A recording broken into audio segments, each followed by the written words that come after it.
Hello friends, welcome to relax recipes. இன்றைக்கி நம்ம மொறுன்னு வடை தாங்க செய்ய போகிறோம். முதல்ல இதுக்கு எப்படி மாவு அரைக்கிறது அப்படின்னு பார்க்கலாங்க. இதுக்காக நான் 1 கப் உளுந்த 1 கைப்பிடி அளவு பச்சரிசி சேர்த்து ஊற வச்சுருக்கேங்க. இதை 1 மணி நேரத்துலேருந்து 3 மணி நேரம் வரைக்கும் ஊற வச்சுக்கோங்க. இப்போ நல்ல களைஞ்சி தண்ணியை வடித்து எடுத்துடலாம். இதை நம்ம கிரைண்டரில் போட்டு அரைச்சிக்க போகிறோம். வடைக்கு மாவு அரைக்கையில் ஒரு சில விஷயங்களை நம்ம கவனமாக பார்த்துக்கணுங்க. உளுந்து அரை மணி நேரம் ஊற வச்சாலே போதும் அப்படின்னு சொல்லுவாங்க.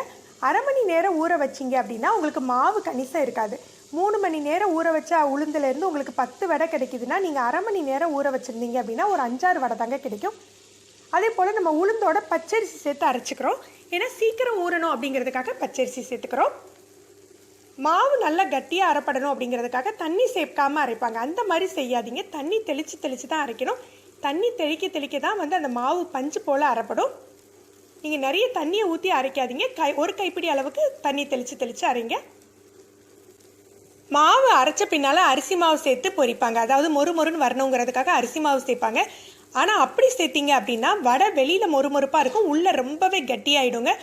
அதனால நீங்கள் அரிசி மாவு சேர்க்கறதுக்கு பதிலாக நீங்கள் அரிசியை உளுந்தோடு சேர்த்து ஊற வச்சு அரைச்சிங்கன்னா வெளியிலையும் மொறுன்னு இருக்கும், உளுந்த வடையும் நல்ல புசுன்னு பொரிஞ்சு வருங்க. இப்போ ஒரு 10 நிமிஷம் நல்லா அரைப்பட்டுட்டு இப்போ நம்ம பதம் எடுத்து செக் பண்ணிடலாம்.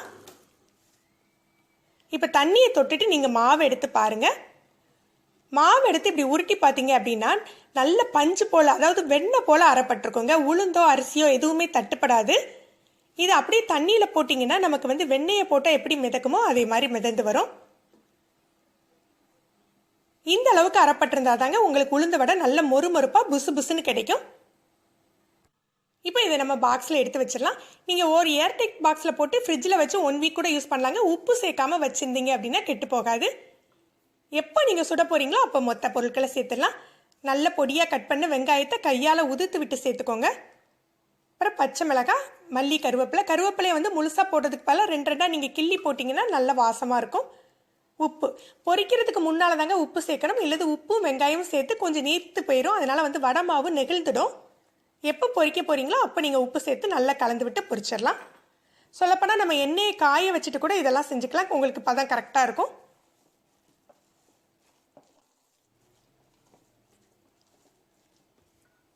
இப்போ நல்ல எண்ணெய் காஞ்சிடுச்சு. நீங்கள் தடவை வடை சுடுறதா இருந்ததுன்னா தண்ணியால் உள்ளங்கையில் தடவிக்கோங்க. தேவையான சைஸ் மாவு எடுத்து உள்ளங்கையில் வச்சு தட்டுங்க. உள்ளங்கையோ இலையை கூட யூஸ் பண்ணிக்கலாம். நம்ம நீங்கள் தண்ணியை தொட்டுட்டு தட்டினீங்க அப்படின்னா கையில் ஒட்டாது. இந்த மாதிரி நடுவில் ஹோல் பண்ணிவிட்டு நம்ம எண்ணெயில் போட்டுடலாம். நம்ம தண்ணி தொட்டிருக்கிறதுனால ஒட்டாமல் டக்குன்னு எண்ணெயில் விழுந்துடும். 2-3 தடவை இந்த மாதிரி தட்டி போட்டுட்டீங்க அப்படின்னா நம்ம ஒரு கையாலேயே செய்ய ஆரம்பிச்சிடலாங்க. ஒரு கையாலேயே மாவை நல்லா உருட்டிட்டு கட்டை விரலால் நடுவில் ஹோல் பண்ணிக்கலாம்.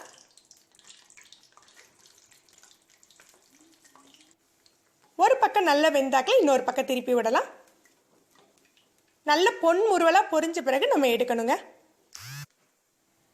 மாவை அதிக அளவில் அரைச்சி ஃப்ரிட்ஜில் வைக்கிறவங்களா இருந்தால் உப்பு சேர்க்காமல் வச்சுக்கோங்க. வடை பொரிக்கையில் உப்பு சேர்த்து பொரிச்சுக்கலாம். நீங்கள் இந்த பதத்தில் மாவு அரைச்சிங்க அப்படின்னா உளுந்த வடைக்கு மட்டும் இல்லாமல் நம்ம வெஜிடபிள்ஸ் கட் பண்ணி போட்டு வெஜிடபிள் வடை மாதிரி செய்யலாம். இல்லை மிளகு சீரகம் தட்டி போட்டு மிளகு வடையாகவும் செய்யலாங்க. நீங்கள் இந்த ரெசிபி ட்ரை பண்ணி பாருங்கள். இதை பற்றின உங்களுடைய கருத்துக்களை கமெண்ட் பண்ணுங்கள். இந்த வீடியோவை லைக் பண்ணுங்கள், ஷேர் பண்ணுங்கள். இது வரைக்கும் நம்ம சேனலை சப்ஸ்கிரைப் பண்ணாதவங்க மறக்காமல் சப்ஸ்கிரைப் பண்ணி கீழே உள்ள பெல் பட்டனை ப்ரெஸ் பண்ணுங்கள். தேங்க்யூ.